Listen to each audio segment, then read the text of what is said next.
کل کی ایک 24 گھنٹے کے اندر ایک ڈیولپمنٹ ہوئی. کمال خرازی نامی ایک ایران کے بہت بڑے ذمہ دار اور ایک انتہائی اہم عہدے پہ فائز شخصیت، ان کے گھر پہ حملہ ہوا اور خبروں کے مطابق وہ زخمی ہیں اور ان کی جو بیگم ہیں وہ شہید ہو چکی ہیں. اس خبر کے بارے میں آپ سے جاننا چاہیں گے، اس کے بارے میں کیا اپڈیٹس اور یہ شخصیت کس اہمیت کی حامل تھی؟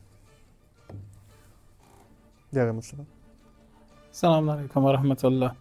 جی بالکل، کل کا یہ واقعہ ہے کہ کمال خرازی کو ہٹ کیا گیا ہے. ان کے گھر کو، ان کے آفس کو نہیں، ان کے گھر کو ہٹ کیا گیا اور انہیں شہید کرنے کی کوشش کی ہے.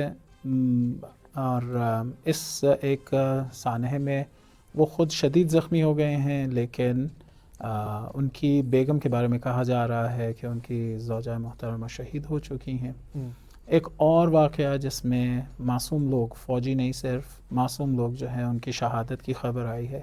لیکن میں بہرحال سمجھنے سے قاصر ہوں کہ ایسا کیوں ہے کہ دشمن ابھی تک اس قوم کو نہیں سمجھ سکا ہے اور بہرحال ان شہادتوں کے نتیجے کو نہیں سمجھ سکا ہے.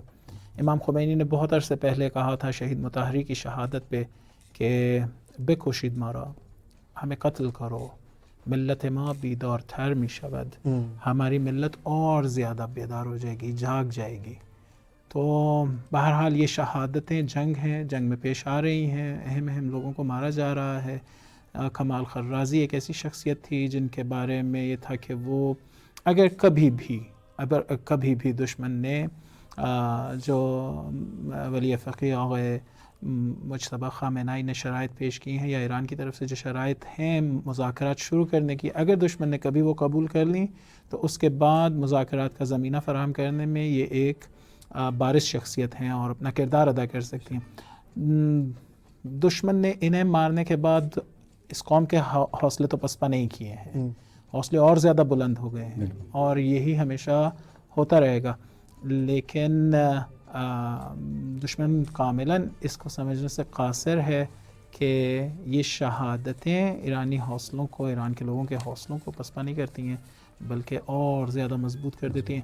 میں نے شروع کے دنوں میں کہا تھا کہ یہ وہ قوم ہے جس نے اپنے شہداء کی شہادتوں کے بعد اس غم و غصے کو اپنے اوپر غالب نہیں آنے دیا، غم کو غالب نہیں آنے دیا، غم کو غصے میں تبدیل کر دیا ہے. اور ابھی تک کے حالات میں آپ دیکھ سکتے ہیں کہ بالکل یہ ثابت ہو گیا ہے کہ ایرانی قوم نے اس غم سے مغلوب نہیں ہوئے ہیں، اسے غصے میں تبدیل کر دیا.